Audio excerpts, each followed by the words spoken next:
love the rain. It's like angels are splooching all over us. It's good for color.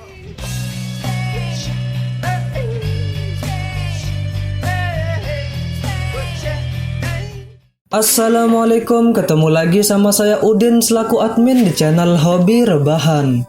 Di video kali ini saya akan membahas film bergenre action yang berjudul The Suicide Squad 2 yang pastinya sudah tidak asing lagi di telinga kalian. Film ini dirilis pada tanggal 5 Agustus 2021. Film ini mengisahkan tentang sekumpulan penjahat yang rela melakukan apapun agar bisa terbebas dari penjara. Bahkan mereka tidak takut mati. Sebelum kita lanjut ke filmnya, saya ingatkan kembali kalau video ini membahas full spoiler film ini. Jadi bagi kalian yang mau nonton filmnya secara keseluruhan, linknya nanti saya taruh di deskripsi video. Buat dirimu nyaman dan jangan lupa nonton filmnya sambil rebahan. Tanpa banyak bacot lagi, kita lanjut ke filmnya. Film diawali dengan memperlihatkan seorang pria yang gabut sedang memainkan bola penis. Itu bukan bola penis, tapi bola tenis. Di dalam ruangan penjara, dia bernama Savan. Lalu seorang wanita bernama Waller datang menghampirinya. Waller mengajak Savan untuk bergabung ke dalam tim Suicide Squad.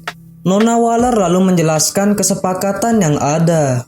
Jika Savan dapat menyelesaikan misinya, maka masa tahanannya akan dikurangi. Jika tidak mengikuti perintah, maka kepalanya akan diledakkan. Savan lalu diajak bertemu dengan komandan timnya yang bernama Kolonel Rick Flag, atau kita panggil saja Flag. Komandan Rick Flag lalu mengajak Savan bertemu dengan anggota yang lain yang akan menjadi rekan timnya Savan selama menyelesaikan misi tersebut. Term is Task Force X. Love him or hate him, these are your brothers and sisters for the next few days. Timnya sendiri terdiri dari berbagai suku, etnis, dan budaya. Di sini terdapat Kapten Boomerang, lalu Blackguard, Mongal, Javelin, TDK, Weasel, dan yang terakhir Harley Quinn, mantannya Joker, yang telat datang karena habis boker. Mereka lalu berangkat untuk melaksanakan misi menggunakan helikopter. Akan mati. Mereka lalu bubar karena Nona Waller datang. Nona Waller lalu menghubungi Komandan Flag karena 5 menit lagi mereka akan sampai di sebuah pulau tempat misi akan dilaksanakan. Flag. We're T-5 from the drop. Get the whole team safely to that beach. Komandan Flag lalu menyuruh mereka semua untuk bersiap turun dari helikopter. Mereka semua lalu lompat dari helikopter ke pantai dekat pulau itu. Di sini tak disangka Willers ternyata tidak bisa berenang yang membuat dirinya keselap di dalam air dan mati dengan sangat konyol.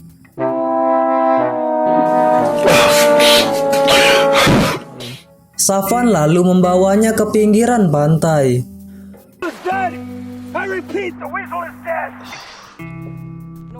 Mereka semua lalu bergerak perlahan ke pulau itu dengan mengikuti komando dari pusat. Sesampainya di pinggir pantai, mereka semua lalu bersiap dengan senjata mereka dan menunggu perintah selanjutnya. Akan tetapi di sini Blackguard bergerak tanpa perintah dari pusat, yang menyebabkan posisi Harley Quinn dan yang lainnya ditahu oleh musuh. Karena kebanyakan bacot, Blackguard ditembak tepat di kepalanya oleh musuh.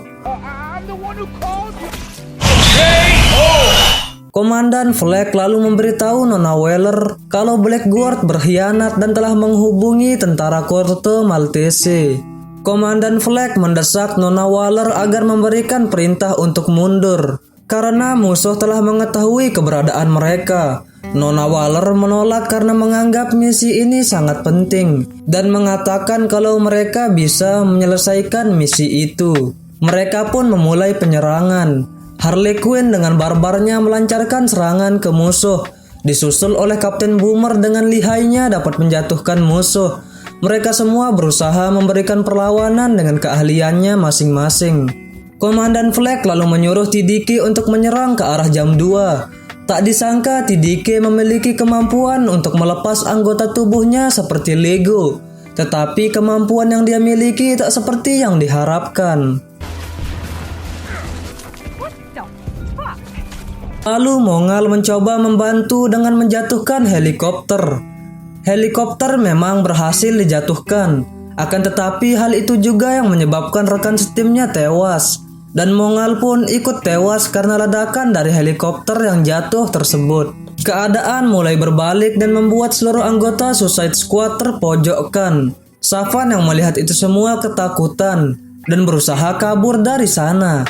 Hal itu dianggap melanggar kesepakatan, yang menyebabkan Nyonya Waller dengan senang hati meledakkan kepalanya.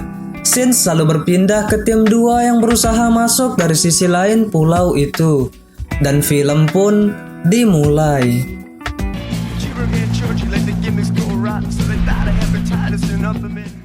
Scene selalu memperlihatkan 3 hari sebelumnya. Terlihat seorang pria sedang membersihkan setiap sudut penjara. Dia bernama Robert Dubois. Dulunya dia adalah penembak jitu kelas dunia yang memiliki julukan Bloodsport. Nona Wheeler dan karyawannya menghampiri Robert Dubois untuk mengajaknya bergabung ke tim. Namun dia menolaknya untuk kesekian kalinya.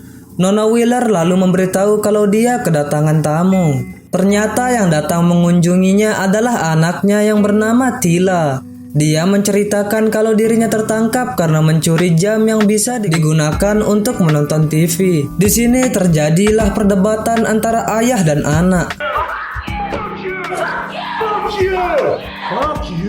Dubois selalu bertanya mengapa anaknya datang mengunjunginya. Tila datang karena Nona Wheeler memberitahunya kalau ayahnya bisa membantu dirinya. Dubois selalu pergi menghampiri Nona Wheeler dengan sangat marah.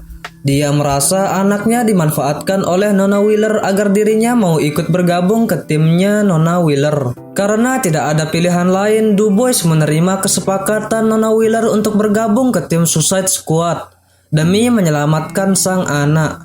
Nona Wheeler lalu mengajak Dubois bertemu dengan anggota timnya yang lain. Timnya terdiri dari Christopher Smith yang dikenal sebagai Peacemaker, lalu King Shark, hiu yang bisa hidup di darat, yang merupakan keturunan dewa hiu purba. Dia bernama Nanaue.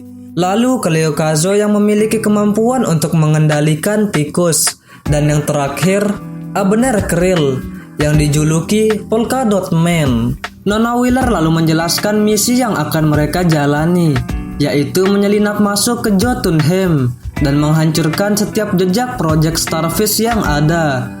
Dubois selalu bertanya bagaimana cara mereka masuk. Nona Wheeler lalu menjawab kalau mereka akan menyusup dengan dibantu oleh seorang ahli genetika yang bertanggung jawab atas proyek Starfish.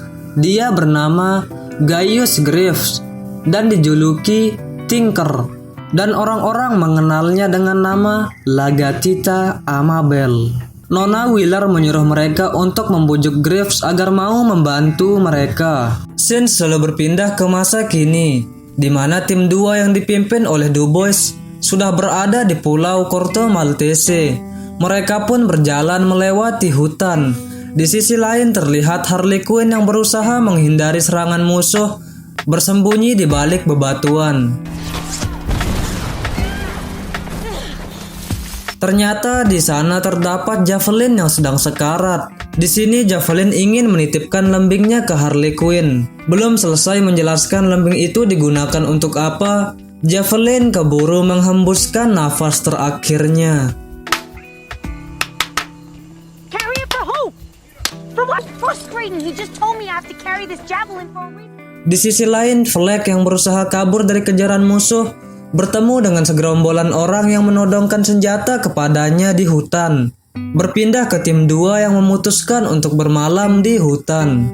Keesokan harinya, Dubois menerima perintah dari Nona Wheeler untuk menyelamatkan Komandan Fleck sebelum lanjut ke kota mencari Greaves. Nona Wheeler menyuruh mereka membunuh siapapun yang dilihat di markas penculik itu. Tim 2 pun beraksi dan membunuh siapapun yang dilihatnya, tak terkecuali orang yang lagi mandi dan baru bangun untuk ngopi. Akhirnya mereka bertemu dengan Komandan Fleck yang lagi asik minum teh bersama pemimpin kelompok itu. Dia bernama Solsoria. Ternyata di sini terjadi kesalahpahaman. Nona Waller mengira Komandan Flag diculik oleh kelompok tersebut, padahal sebaliknya. Solsoria dan kelompoknya lah yang telah menyelamatkan Komandan Flag. Ya mau gimana lagi, nasi sudah menjadi bubur. Akan tetapi karena mereka memiliki tujuan yang sama, akhirnya Solsoria mau bekerja sama dengan Komandan Flag beserta tim 2 yang dipimpin oleh Du Bois. Scenes berpindah memperlihatkan Gaius Griffes sedang bertemu dengan seorang presiden Corto Maltese. Dia bernama Silvio, yang sedang bersama seorang komandan pasukan bernama Matteo. Silvio bertanya kepada Griffes tentang rekaman yang ada di hadapannya. Griffes selalu menjelaskan kalau itu adalah proyek Starfish yang telah dia teliti selama 30 tahun terakhir. Griffes selalu mengajak mereka ke Jotunheim, tempat proyek Starfish itu berada. Sesampainya di sana, Silvio yang melihat monster yang ada di hadapannya berniat memanfaatkan hal tersebut untuk mengancam dunia. Griffes yang mendengar idenya Silvio menganggap idenya itu sangat cemerlang, dan akhirnya mereka memutuskan untuk bekerja sama. Scenes berpindah kepada Harley Quinn yang sedang ditahan oleh anak buah Silvio. Para tentara itu lalu memberikan baju untuk dikenakan oleh Harley Quinn, lalu mengajaknya untuk bertemu dengan Silvio di istana presiden. Harley Quinn didandani layaknya seorang putri kerajaan. Di sini terungkap kalau sebenarnya tujuan Silvio menemui Harley Quinn karena dirinya sangat menyukai Harley Quinn dan ingin menjadikan Harley Quinn sebagai istrinya. Karena Harley Quinn dianggap oleh masyarakat Corto Maltese sangat cocok untuk menikah dengan Silvio dan dirinya melambangkan semangat anti-Amerika. Hal ini dilakukan Silvio untuk menenangkan rakyatnya. Di sela-sela perbincangan di sini, Harley Quinn tiba-tiba mencium Silvio dan berakhir dengan melakukan ya seperti yang sedang kalian pikirkan sekarang. Tapi naasnya, ya takdir tidak selama baik kan? Sehabis melakukan enjoy bareng, di sini Harley Quinn entah apa alasannya tiba-tiba menembak Silvio yang menyebabkan dirinya mati, dan itu sangat menguntungkan para tetangganya karena malamnya akan dapat nasi kotak sehabis yasinan. Karena mendengar suara tembakan, para tentara yang ada di sana menggerebek aksi Harley Quinn. Karena Silvio sudah mati, gelar kepresidenan diberikan kepada Jenderal Matteo. Dudo que haya resistencia alguna. Más allá que las fuerzas. Scenes selalu berpindah memperlihatkan tim 2 dan Solsoria sedang berjalan di hutan. Karena kelelahan, Cleo meminta untuk istirahat sebentar. Akan tetapi karena tidak memiliki banyak waktu, Solsoria meminta agar mereka tetap melanjutkan perjalanan. Saat akan melanjutkan perjalanan, terlihat totol-totol yang ada di tubuh Polka Dot Man kembali muncul. Lalu Peacemaker bertanya apakah totol-totol itu bisa menular, dan totol-totol itu sebenarnya apa. Lalu Polka Dot Man menjelaskan kalau sebenarnya itu adalah virus antar dimensi yang disuntikan ke badannya oleh ibunya, dan jika dia tidak mengeluarkan totol-totolnya 2 kali sehari, totol-totol itu akan menggerogoti badannya. Sungguh jerawat yang menakutkan. Karena virus tersebut membuat Polka Dot Man berhalusinasi setiap melihat orang lain, yang terlihat pasti selalu ibunya. Mereka lalu melanjutkan perjalanan. Di malam harinya, Scenes memperlihatkan seorang supir truk yang sedang ditilang oleh beberapa oknum yang tidak bertanggung jawab. Supir itu bernama Milton. Ternyata itu adalah rekannya Solsoria yang akan membantu tim 2 untuk mencari Griffes. Di sini mereka berpisah dengan Solsoria. Solsoria akan pergi ke istana presiden, sedangkan tim 2 akan pergi mencari Griffes. Singkat cerita, Du Bois dan kawan-kawan sudah sampai di Keluk Malam, tempat yang akan dikunjungi oleh Griffes. Sambil menunggu kedatangannya, mereka memesan beberapa miras ke pelayan di sana dan ikut berjoget bersama orang-orang yang berada di sana. Du Bois lalu melihat Griffes yang sudah datang. Dia lalu memberikan kode ke anggota yang lain. Di luar diskotik itu terlihat para tentara Corto Maltese yang merupakan anak buah Matteo sedang mencari Dubois dan anggotanya yang lain. Di saat bersamaan, terlihat Dubois sedang mengancam Graves agar mau membawanya ke Jotunheim. Ketika hendak keluar dari klub malam itu, tiba-tiba anak buah Matteo masuk ke dalam diskotik tersebut dan menggeledah seisi klub. Karena tidak ada cara lain, Dubois menyuruh Cleo dan Polka Dot Man untuk membawa pergi Graves dari pintu belakang dan menyuruh Cleo untuk menemui Dubois setengah jam lagi menggunakan alat yang diberikan kepadanya. Sembari Cleo membawa keluar Graves, Dubois berusaha mengalihkan perhatian para tentara. Komandan Fleck yang menyadari rencana Dubois berusaha juga untuk mengalihkan perhatian tentara-tentara itu. Hal itu membuat mereka ditangkap oleh anak buah Matteo. Di saat bersamaan, Cleo dan Polka Dot Man berhasil keluar membawa Graves dan mereka segera pergi dari tempat itu. Scene selalu berpindah ke Dubois yang sudah tertangkap. Tentara itu bercerita kalau Harley Quinn juga sudah tertangkap dan sedang disiksa. Lalu tentara itu memberikan udut ke Dubois. Gimana caranya enak ngudut sedangkan tangan keikat? Singkat cerita, Dubois dan yang lainnya berhasil kabur dari mobil anak buahnya Matteo dengan menghajar tentara-tentara itu dengan sekali pukulan. Cleo juga berhasil menemukan mereka menggunakan alat pelacak yang diberikan Dubois. Sesaat sebelum mereka kabur dari klub, sebelum menuju Jotunheim, mereka berencana untuk menyelamatkan Harley Quinn terlebih dahulu. Scene selalu berpindah memperlihatkan Harley Quinn yang sedang disiksa oleh Matteo. Di sini Matteo mencoba menggali informasi mengenai rekan-rekannya Harley Quinn.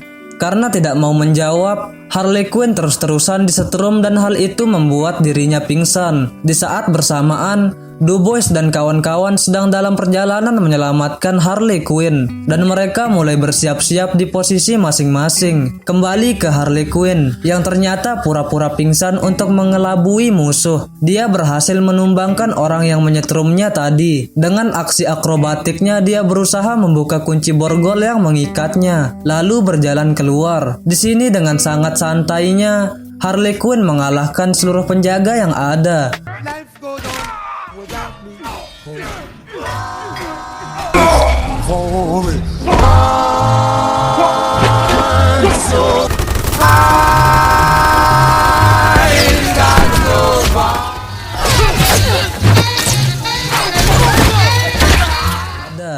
Dan berhasil keluar dari gedung tersebut dan bergegas untuk pergi. Di saat yang bersamaan, Dubois dan anggota yang lainnya sudah bersiap untuk menerobos masuk ke dalam gedung. Harley Quinn yang melihat hal tersebut lalu menghampiri mereka.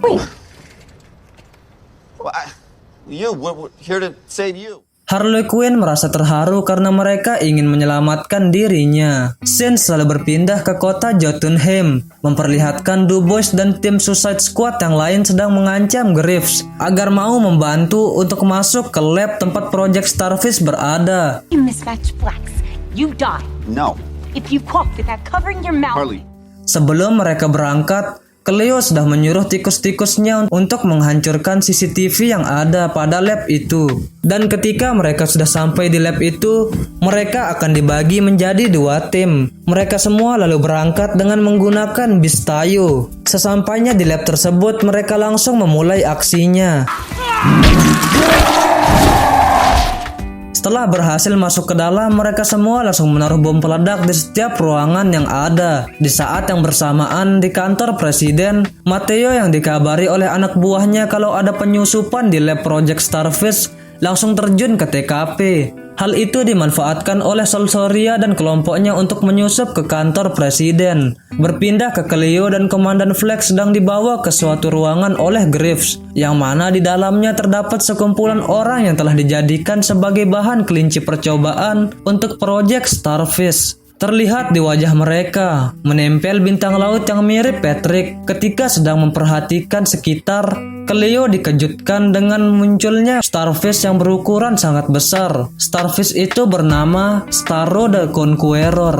Komandan Fleck bertanya kepada Graves, sebenarnya mereka semua ini siapa? Graves lalu menjelaskan apa yang sebenarnya terjadi dan apa yang disembunyikan oleh pemerintah selama ini. Pemerintah melihat adanya potensi yang dimiliki starfish yang bisa dimanfaatkan sebagai senjata yang mematikan. Pemerintah Amerika lalu membuat kesepakatan rahasia dengan pemerintah Corto Maltese untuk melakukan eksperimen ilegal mereka di Jotunheim dan mempekerjakan Graves untuk mengawasi mereka. Pemerintah Amerika lah dalang dari semua proyek Starfish ini. Di sela-sela perbincangan, Peacemaker tiba-tiba datang ke ruangan tersebut. Di sini terjadi perbedaan pendapat, yang mana Komandan Flag yang sangat muak dengan kekejaman dilakukan oleh pemerintah Amerika berniat membongkar semua itu dengan menyebarkan rekaman yang terdapat di driver Graves. Namun Peacemaker tidak setuju dengan hal itu dengan berdalih kalau Nona Wheeler memerintahkan mereka agar rekaman tersebut dihancurkan karena jika dunia mengetahui informasi itu dapat membuat keributan di seluruh dunia. Di sela-sela perbincangan mereka berdua, entah apa yang terjadi, tiba-tiba lab tersebut runtuh. Hal tersebut membuat kaca pembatas Starro pecah. Secara mengejutkan, Starro tiba-tiba menarik kaki Graves. Cleo yang melihat hal itu berusaha kabur dari kejaran Starro. Sayangnya di sini kejadian naas menimpa Graves, di mana badannya dicopot kayak Lego. Scenes berpindah kepada Peacemaker dan Komandan Flag yang sedang berkelahi, memperebutkan driver yang berisi rekaman itu. Takdir sepertinya tidak memihak kepada Komandan Flag. Dirinya terbunuh oleh serpihan yang ditancapkan Peacemaker ke jantungnya. Cleo yang sedang berusaha kabur dari Starro tak sengaja melihat kejadian itu. Cleo lalu berusaha keluar dari tempat itu dengan membawa driver yang ada di depannya. Karena tidak ada tempat untuk kabur, membuat Cleo terpojokkan. Lagi-lagi Peacemaker terpaksa membunuh karena Cleo ingin membeberkan driver itu ke khalayak ramai. Kita lalu dibawa memperlihatkan kejadian yang terjadi 8 menit sebelumnya, di mana Du Bois, Polka Dot Man, Harley Quinn, Nana W, dan si supir sedang bergegas untuk memasang bom di lantai 9. Karena tentara yang datang untuk menyergap mereka semakin banyak, Nana W terpisah dengan Du Bois dan anggota yang lainnya, di mana dirinya masuk ke ruangan yang terdapat akuarium yang sangat besar. Di sana dia bertemu dengan sekumpulan hewan yang saya sendiri tidak tahu itu apa. Di saat bersamaan, Du Bois dan ketiga temannya masuk ke ruangan kantor yang terdapat di lantai 9. Karena plastiknya robek, bom yang dibawa Polka Dot Man jatuh. Ketika hendak mengambilnya, tiba-tiba beberapa anak buah Matteo menyerang mereka dan membuat tewas si supir. Karena merasa sudah aman, mereka lalu keluar dan ternyata masih ada beberapa tentara di sana. Sontak Du Bois dan Polka Dot Man langsung melancarkan serangan. Akan tetapi serangan mereka mengenai bom yang tergeletak di lantai dan menyebabkan seluruh bom yang sudah dipasang meledak dan membuat seisi ruangan hancur, dan akuarium besar tadi ikut pecah, membuat banjir ruangan kantor itu. Gedung tersebut tiba-tiba runtuh yang menyebabkan Du Bois jatuh sampai ke lantai di mana Cleo dan Peacemaker berada, dan Nana W yang ikut jatuh tepat di kerumunan tentara tersebut. Di sini Nana W membabat habis para tentara yang menyerangnya. Berpindah kepada Du Bois yang melihat Cleo akan ditembak oleh Peacemaker. Sontak saja Du Bois langsung menarik pelatuk pistolnya ke arah Peacemaker, yang membuat Peacemaker tewas. Cleo lalu memberitahu apa yang telah terjadi ke Du Bois. Di saat yang bersamaan, Starro tiba-tiba mengamuk. Du Bois dan yang lainnya lalu keluar dari gedung lab tersebut. Akhirnya saat yang ditunggu-tunggu, tim Suicide Squad melawan Starro the Conqueror. Starro yang merasa terancam mengeluarkan anak-anaknya lewat ketiaknya, yang menyebabkan seluruh tentara di sana tertempel Starfish di wajahnya. Starro lalu melanjutkan penyerangan ke kota-kota terdekat dengan membawa pasukannya. Karena penghalang sinyal lenyap, Nona Waller lalu menghubungi tim Task Force X, istilah resmi Suicide Squad. Nona Waller yang mengetahui kemunculan monster tersebut seperti tak peduli dan malah mengatakan karena jika Jotunheim dan riwayat proyek Starfish lenyap, misi mereka dianggap selesai. Lalu dia menyuruh Du Bois dan yang lainnya kembali ke markas. Du Bois yang mendengar perkataan Nona Wheeler membuat dirinya menentang perintah dan lebih memilih untuk menghancurkan monster tersebut, dan itu diikuti oleh anggota yang lainnya. Melihat hal tersebut, Nona Wheeler lalu mengancam untuk meledakkan kepala mereka semua. Ketika hendak meledakkan kepala mereka, tiba-tiba salah satu karyawannya memukul kepala Nona Wheeler menggunakan tongkat. Lalu salah satu karyawan di sana memberitahu DuBois dan anggota yang lainnya kemana tujuan monster tersebut. Task Force X lalu pergi untuk menghentikan monster tersebut dan pertempuran pun tak terelakkan.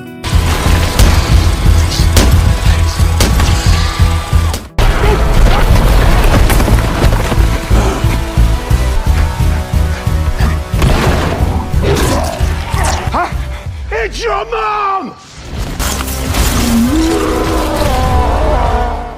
Polkadot berhasil melukai kaki Starro, akan tetapi dia harus mati karena terinjak. Starro menyuruh para anak buahnya untuk menyerang DuBois dan Cleo.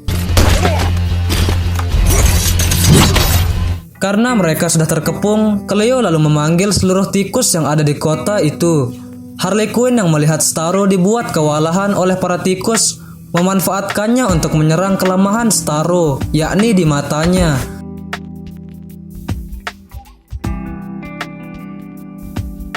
Dan mereka pun berhasil menumbangkan Starro.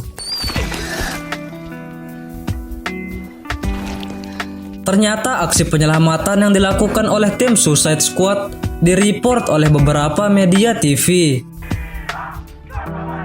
DuBois lalu mengirimkan semua rekaman yang ada pada driver ke Nona Wheeler. DuBois juga mengancam Nona Wheeler. Jika dirinya tidak ingin rekaman itu tersebar, dia harus membebaskan DuBois dan anggota Suicide Squad yang lainnya. Mereka berempat lalu dijemput menggunakan helikopter.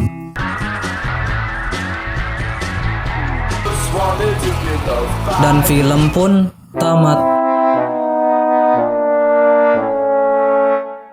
Di akhir film kita diperlihatkan dengan Wills yang ternyata masih hidup dan Peacemaker yang berhasil selamat dan sedang dirawat di rumah sakit. Sepertinya tahun depan akan dirilis lagi lanjutan dari film ini. Terima kasih telah menonton video ini. Jika kalian memiliki saran dan request film menarik untuk dibahas, silahkan kalian tulis di kolom komentar. Sampai jumpa di video selanjutnya.